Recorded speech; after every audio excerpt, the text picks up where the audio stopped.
Hello, welcome back to Madrona's Pulse Teachings. I am Iris J, and we are looking into our astrology of the week ahead.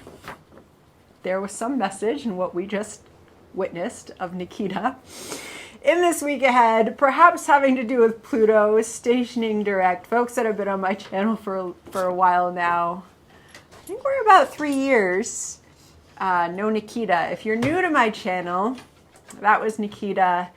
I live with a lot of animals, 1 human and many cats and 2 dogs, and they like to be part of my messages to you. And if you are new to my channel, welcome. Someone said the other day in a reading that I don't talk about myself enough. I am Iris. I'm an evolutionary astrologer. I am also a lot of other things as well, and I am very, very grateful to be sharing astrology with folks. We just had our discussion in our evolutionary and embodied astrology kind of first cohort that I am offering this year in my program, and it was medicine for me, so I am very grateful to all you folks who are journeying with me there. And welcome. This is a space for us to all explore spirituality, healing, evolutionary and embodied astrology. I will weave in how embodied astrology is really important, especially in these times as we move through. If you are on my channel and new and coming back, and for those that have been with me a while, witnessing things like Nikita flying across the screen, well, I'm just full with gratitude. Okay, now let's get into this astro forecast. So we are talking about October 13th to the 19th, and this brings us into Pluto stationing direct. So Pluto stations direct. We also have Venus enter Libra, and that is very big this week as well, because she is talking with Pluto stationing direct in Aquarius. There's a few other things happening this week. Jupiter is talking with Chiron, and Mars and Mercury are talking in Scorpio. So I want to weave some narratives here for us. And this will, of course, bring us into the Libra new moon that's happening on the 21st. That will be next week. But this is the energy that's bringing us up to that. Okay. Now we start the week off on the 13th. With Venus entering Libra. When she does that, she comes into being opposite Neptune, who's there at 0 degrees of Aries. Neptune is going to go back into Pisces on October 22nd. I will have a video for you all about that. I'm trying to do something a little special if my partner musician can recover from an illness to help me do it. But either way, I will have a video for you on Neptune going back into Pisces. So that energy is also looming, and we are beginning to feel into that. But this week we have Pluto stationing direct. So Venus comes in on the 13th, beginning of this week. It is opposite Neptune. That also means it's trining Uranus and Sedna, who are both retrograde. Uranus at 0 degrees of Gemini, Sedna at 1 degree, and Venus is going to be trine Pluto. Okay, so while Pluto is stationing direct, we have a grand air trine of Pluto talking very closely with Uranus and Sedna and Venus. For these first few days of the week, Venus is going to be talking to all of our outer planets. Now, this is potentially a little bit of a soothing grace coming into the energy of Pluto stationing direct. I do have a whole video on Pluto stationing direct. I'll link that below. But to know that this is big energy to start the week out with. Pluto stationing direct is a major shift in psyche. That's with a capital P. It is a major shift in how we are feeling into what I always call with Pluto the shifting of the tectonic plates of psyche. It is ready to station direct. That means that we individually and collectively, Pluto is always speaking to both, are ready to begin moving with new consciousness along our paths, along our soul paths and trajectories, and how that is, of course, manifesting in this life now. And so as Pluto makes this shift, It does so in a trine with Sedna and Uranus, and also with Venus. Venus makes it very personal, okay? And she's just come into Libra, the sign of one-on-one relationship. She is at home in Libra. She is really desiring the types of one-on-one connections that are soothing, that bring beauty, that bring companionship, that even when we're in that kind of dialogical exchange with someone, there is just grace flowing between us. That's what Venus really wants in Libra. She's also bringing that into our relationship with ourselves. That's always part of the Libra archetype, is not just other people, but how we can enter into a type of relational way of being with ourselves, where we can move between objectivity and subjectivity and actually have a relationship with ourselves. Venus in Libra and the self, that is all about self-love. If you are really feeling this Pluto shift, if you have personal placements that are in a Pluto transit, you might really want to lean into the self-love there. You also want to lean into those relationships that fill you with the divine feminine, people that represent and embody the divine feminine, because it is going to help the transition of Pluto making what is a major shift in its journey / all of our journeys. And we also have Uranus and Sedna talking to that as well, right? And they bring very kind of big awakening energy, awakening and transformation that is beyond any single story in our life, that is beyond something that's happening in the present. They take us deeper. And yet this is an air trine, so it is lovely to journal, to talk, to work on projects that really stimulate you in that passionate, intellectual way, to work on writing projects, just to channel this energy in, also just to journaling. But that is here to support you. And this is how we're starting the week off. It's big energy starting the week off. And then we move. So, and it's not just the 13th. So Pluto's stationing direct just before midnight on the 13th. So this very well could be the actual shift happening on the 14th. We're absolutely going to be feeling it on the 14th, 15th. It's going to take a few days for that to kind of regulate into a new body, mind, psyche rhythm that we're moving with. Just as it's regulating, we're going to have a new moon, and then Neptune's going to move back into Pisces. So there are big shifts in October, and they are soul deep.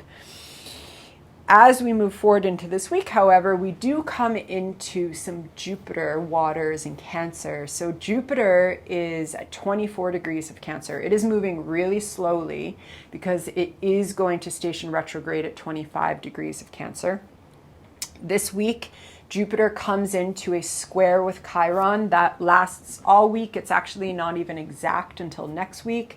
Chiron is also close to Eris, so Eris is there as well. Now, on the one hand, the Jupiter square Chiron, and with Eris there, is bringing attention to some ongoing healing that you are moving through. Chiron in Aries is wanting to call forth a healing to your primal Aries self, being a little bit more assertive in terms of the desires that are fueling your life and your passion. Okay, Aries, when it is moving connected, when it is not driven by fear, is courageous for its life and passion that comes straight out of Pisces. It is not selfish. It is not all the other things that Aries gets called. When Aries is moving out of fear, when it's out of stress, when it's being pressured, then Aries goes into a bit of a competitive stance. It just wants to, it goes into a fight mode, trying to sometimes put its energy out first. It just has to do what it thinks it needs. But Aries, when it is moving from a place that is aligned, heart, gut, mind, birth from source, it is moving for passion's sake, and it is beautiful. And that is what Chiron is healing in you, because it's transiting Chiron, especially if you have anything around 24, 25 degrees of Aries. And that squares Jupiter, who's moving very slowly, who's in Cancer, our sign of those waters of nurture and wants to be of nourishment, care. Cancer needs to move with what it is feeling. So this most likely is actually something that's coming up within the self, where we feel at odds with ourselves. It could very well get triggered by someone else, but it is about us. It's about what's going in with us. And how do you potentially maybe need to slow down so that you can feel more of that Jupiter Cancer nurturing. There wants to be an abundance of nurturing. And the more that you slow down to be with yourself, to see and feel what is going on, that is actually going to help that Chiron to bring the wisdom out of yourself and your desires.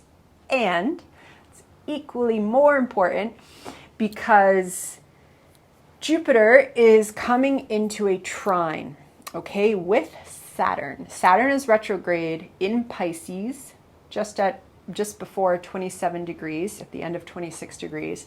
So this week we really begin to come into a trine with Jupiter and Saturn. That is going to last us straight through November. That is lovely energy to support what Saturn is getting up to in Pisces. And Saturn is getting up to a lot in Pisces, especially because next week Neptune is coming back into Pisces. We are coming into much more dissolving of the self. This is especially wherever you have the last 5 degrees of Pisces in your chart. But we are entering into the season of dissolving. This is the final dissolving, carrying us nicely through the end. It lines up kind of nicely with the calendar year, the end of 2025.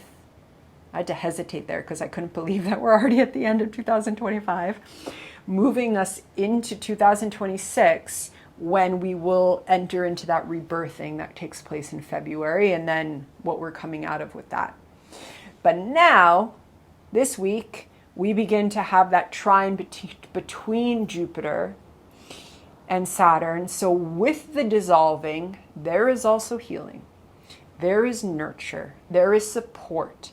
However, the support comes from coming into your watery ways of being. And in our society, this is not always the easiest way to be, because water does not do the overproduce. My meaning of self only comes with how much I produce in a capitalistic paradigm of my success is measured by endless growth. That's not how water works. It's actually not how archetypally any of the signs work, but certain signs can box themselves in and adapt certain elements and signs. Water needs to feel what it is feeling. It needs to flow. And so there is something about, honestly, the rest of October, November, that there is healing, an abundance of wisdom to be found by really spending time in your watery ways, being with water, spending time by water, journaling just to find an expression of whatever your feeling wants to be when it comes out, making art, spending slow time with friends. That is going to be a place where there is more energy wanting to flow. And back to this week, we also have some lovely watery Scorpio energy happening 16th through the end of this week. We have Mercury coming into its conjunction with Mars. They're going to be conjunct this week, but they're actually going to move together, and they're going to be together then at 20 degrees of Scorpio, which will be for that Libra new moon that we're having on the 21st. But they come together this week. Also, as that happens, they both trine that north node in Pisces. So I have dates for you. Mars is going to trine the north node on the 16th and Mercury on the 17th into the 18th. They're going to be conjunct. It's a lovely supportive energy, especially around understanding what the heck is going on in our depths, in our understandings of intimacy with ourselves. That Mars in Scorpio wants to bring a lot of energy to what it means to be intimate, and like really what that word even means for you.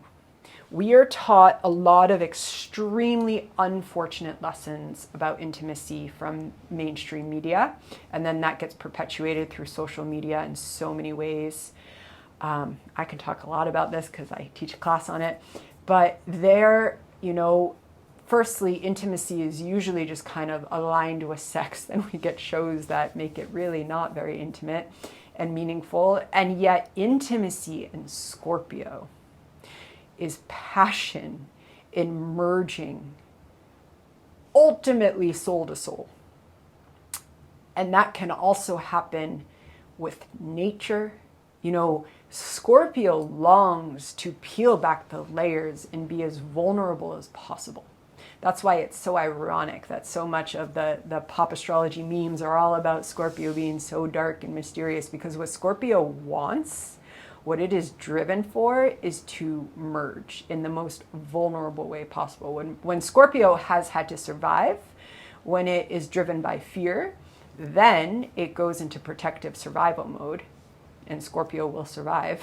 And that's when some of those kind of stereotypes come. But Scorpio, just wanting to be Scorpio, is it wants to be in love with life, with self, with goddess, with nature, with passion, and with other human beings.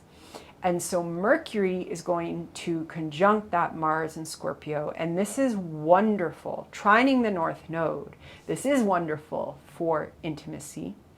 This is wonderful for being really honest in intimacy. This is also bringing in spiritual waters. It's bringing that ocean into our intimacy. They're going to keep moving ahead, and then they're going to come into the trine with Jupiter and Saturn. So we are coming into a lovely water trine. That said, water trines asks things of us. They ask us to be honest with emotions. They ask us to flow. They ask us to allow and surrender to the flow.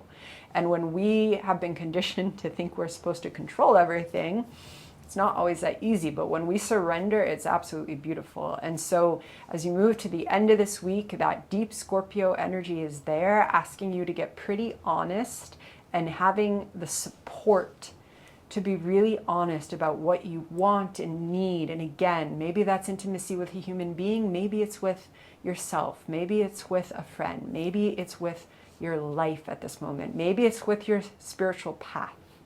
There's a lot of energy here for intimacy with spiritual path, and that is opening up to something new.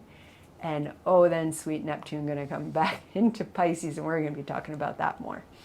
Okay, so there is our glimpse of the astro energies as we enter this week. As always, I am sending lots of love, and I will see you soon. Bye.